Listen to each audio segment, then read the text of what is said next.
एक वीडियो आया जिसमें शी जिनपिंग उनको लेके जा रहा है, जबरदस्ती हाथ बढ़ा रहे हैं हाथ मिलाने के लिए।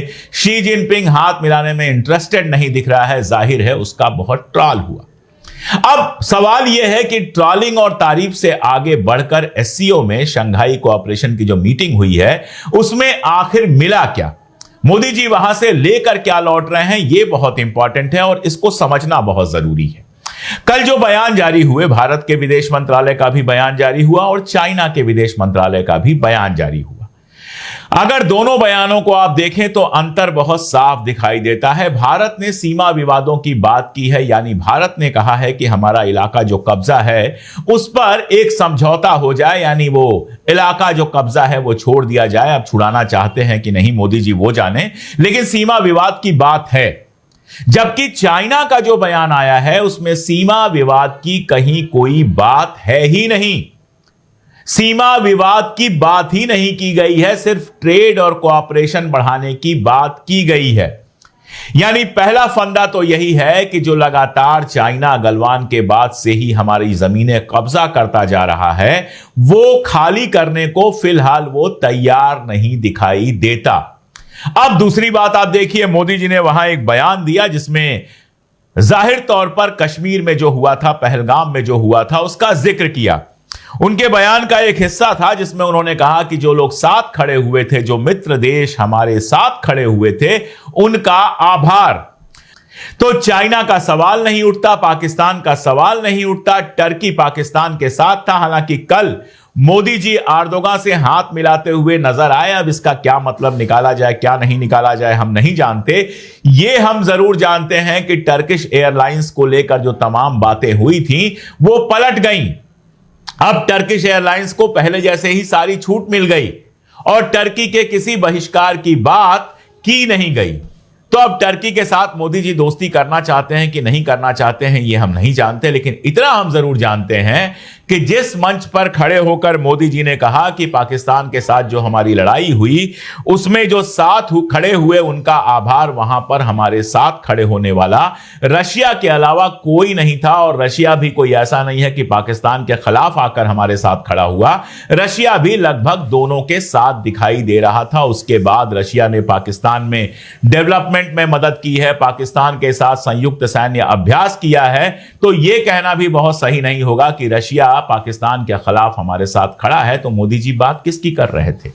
आतंकवाद को लेकर उन्होंने बहुत सारे बयान दिए, लेकिन एक ऐसा बयान दिया है जो भारत की नीति को पूरी तरह से पलटने वाला है। सुहासिनी हैदर ने इसको द हिंदू में कवर किया है और कुछ सवाल पूछे हैं। मोदी जी ने वहां पर कहा है कि भारत और चीन दोनों क्रॉस बॉर्डर टेररिज्म के शिकार हैं। अब देखिए भाई, लेकिन चाइना में क्रॉस बॉर्डर टेररिज्म कहां से है? चाइना दो तरफ से कहता है कि हमारे यहां क्रॉस बॉर्डर टेररिज्म का हम शिकार हो रहे हैं। पहला तो वो चाइना के अंदर उइगुर और जो तिब्बती हैं उनके बारे में कहता है, उइगुर मुसलमान और तिब्बती जो हैं उनके बारे में कहता है, क्योंकि चाइना ने तिब्बत के ऊपर कब्जा किया हुआ है। और दूसरा वो कहता है बलूचिस्तान के अंदर जो चाइनीज कंपनियां लगी हैं उन पर जो बलोच लड़ाके हैं वो जो हमला करते हैं, जिसमें आमतौर पर पाकिस्तानी मजदूर ही मारे जाते हैं, उसको वो क्रॉस बॉर्डर टेररिज्म कहता है और कहीं से उसके यहां क्रॉस बॉर्डर टेररिज्म नहीं है। भारत ने अभी तक इन दोनों को क्रॉस बॉर्डर टेररिज्म नहीं माना था। भारत की नीति थी कि बलूचिस्तान के मामले पर वो बलूच मूवमेंट को इंटरनल समर्थन देता था, ओवर्ट समर्थन तो नहीं देता था, कोवर्ट ही था। लेकिन वहां पर जो बलोच हमला कर रहे हैं उसको क्रॉस बॉर्डर टेररिज्म कैसे माना जा सकता है? वो पाकिस्तान की टेरिटरी है, बलोची भी पाकिस्तान में है, बलोचिस्तान पाकिस्तान में ही है अभी, तो वो उनका अंदर का मामला हो सकता है, उसमें क्रॉस बॉर्डर टेररिज्म कैसे हो सकता है, यह सवाल उठता है। दरअसल यहीं पर सारा पेच है। पाकिस्तान लगातार दावा करता है कि बलूचिस्तान में जो मूवमेंट चल रहा है उसको भारत समर्थन देता है। अब अगर भारत बलूचिस्तान में चल रहे मूवमेंट को समर्थन देता है तो उसी आधार पर चाइना कह रहा है कि यह क्रॉस बॉर्डर टेररिज्म है, क्योंकि इसके अलावा तो बलूचिस्तान चूंकि पाकिस्तान के अंदर है, तो बलूचिस्तान में अगर कोई हमला बलोच लड़ाके कर रहे हैं तो वो उनके देश के अंदर का मामला हुआ। जैसे हमारे यहां मान लीजिए यूपी में झगड़ा हो जाए और एक पक्ष दूसरे के ऊपर हमला करे तो उसमें हम चाइना पाकिस्तान को इन्वॉल्व नहीं कर सकते। सेम कंडीशन वहां है। तो क्या मोदी जी अपनी ही गेंद से अपने ही तरफ गोल मारकर आए हैं। क्या मोदी जी चाइना की उस बात का समर्थन कर रहे हैं कि बलोच लड़ाकों को बाहर से समर्थन मिलता है, और बाहर से यानी कि भारत से समर्थन मिलता है? तो क्या वो कहना चाह रहे हैं कि भारत पाकिस्तान और चाइना में क्रॉस बॉर्डर टेररिज्म कर रहा है? ये एक बड़ा सवाल है। ये बयान अपने आप में बेहद चौंकाने वाला है, और ये बयान मोदी जी ने क्यों दिया, ये सिर्फ मोदी जी समझ सकते हैं, या फिर वो लोग समझ सकते हैं जिन्होंने ये बयान तैयार किया। और देखिए, एससीओ में सबके बावजूद मोदी जी और भारत ऑड मैन आउट की तरह नजर आ रहे हैं। कारण क्या है, आप देख लीजिए। इस समय जो इंटरनेशनल दो ध्रुव बने हुए हैं, एक ध्रुव बना हुआ है अमेरिका, दूसरा बना हुआ है चाइना, और जो सबसे बड़ा फ्लैश पॉइंट है वो दो है। यूक्रेन रशिया वार एक है, और दूसरा है मिडिल ईस्ट में जो इजराइल कर रहा है, जो लड़ाइयां लड़ रहा है वो। अब आप देखिए, मिडिल ईस्ट को थोड़ी देर के लिए पहले ले लेते हैं।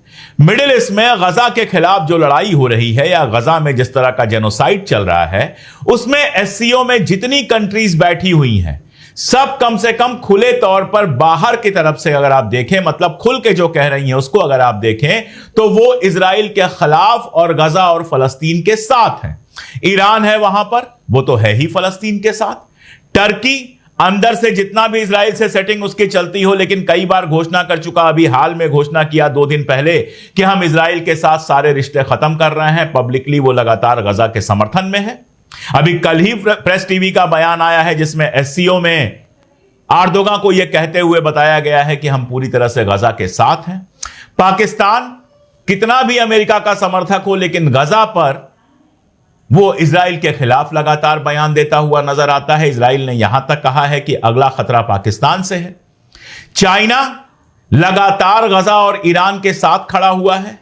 रशिया लगातार ईरान के साथ खड़ा हुआ है। जो छोटे मोटे मुल्क हैं वहां पर उनको तो छोड़ ही दीजिए, उनमें से भी ज्यादातर जो हैं वो गजा के पक्ष में ही बयान देते रहे हैं। जबकि भारत ने अपना स्टैंड, और भारत ने नहीं, नरेंद्र मोदी जी ने अपना स्टैंड इजराइल समर्थक के रूप में डेवलप किया है। पूरी दुनिया में उनको इजराइल के और भारत को इजराइल के समर्थक के रूप में देखा जाता है, और गजा पर उनका कोई खुला स्टैंड नहीं आया है। गजा में जो जेनोसाइड चल रहा है उसकी एक भी मजम्मत प्रधानमंत्री के या फिर विदेश मंत्री के स्तर पर आपको दिखाई नहीं देगी। यहां तक कि ईरान से जब इजराइल की लड़ाई चली तो भी ईरान के समर्थन में कोई बयान देने की जगह दोनों पर बात की गई, इजराइल और ईरान पर एक साथ बात की गई।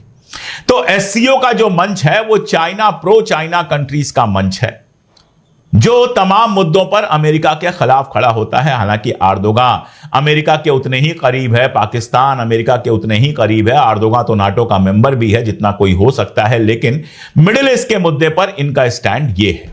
भारत यहां पर ऑड मैन आउट हो जाता है। ऐसे ही अगर रशिया और यूक्रेन को देखें तो रशिया आया हुआ है, वो तो एक पक्ष है ही उसमें। चाइना रशिया के साथ खड़ा है। बाकी कंट्रीज जो हैं उन्होंने अपना कोई बहुत क्लियर स्टैंड उस पर नहीं लिया हुआ है। भारत का स्टैंड उस पर कुछ खास क्लियर नहीं है। कभी जेलेंस्की को रिट्वीट करते हैं मोदी जी, या जेलेंस्की बयान देता है, वो ट्वीट करता है कि मोदी जी से फोन पे बात हुई, उन्होंने शांति के पक्ष में बात की। कभी वहां पहुंच जाते हैं, कभी पुतिन से हाथ मिलाते हैं। दरअसल दिक्कत क्या हुई है, अगर आप मुझसे पूछेंगे तो भारत की ये ओरिजिनल और भारत की परमानेंट पोजीशन होनी चाहिए थी कि अमेरिका से रिश्ते तो खराब नहीं करेंगे, लेकिन अपना सहारा अपने यार दोस्त ग्लोबल साउथ में ही तलाशेंगे। अमेरिका के वैसल स्टेट बनने की कोशिश नहीं करेंगे। दिक्कत क्या है, मोदी जी पिछले 10 साल से लगातार अमेरिका के करीब जाने की कोशिश करते रहे, चाइना, रशिया और ग्लोबल साउथ की कीमत पर। अमेरिका के करीब से करीब जाने की, अमेरिका के साथ ट्रेड बढ़ाने की, अमेरिका के साथ पर्सनल रिश्ते बनाने की 10 साल उन्होंने कोशिश की, जिसका नतीजा यह है कि ट्रंप जो है जब चुनाव लड़ता है तो यहां पर यज्ञ और हवन शुरू हो जाता है। कारण क्या था? कारण था ट्रंप का इस्लामोफोबिया। ट्रंप के साथ उनको अपना मैच कायदे का लगता था।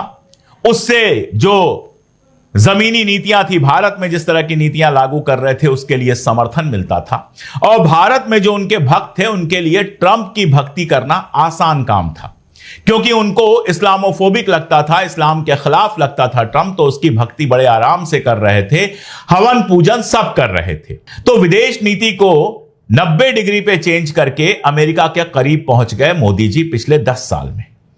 अब यह कुछ ऐसा हुआ कि ट्रंप खिलाफ हो गया?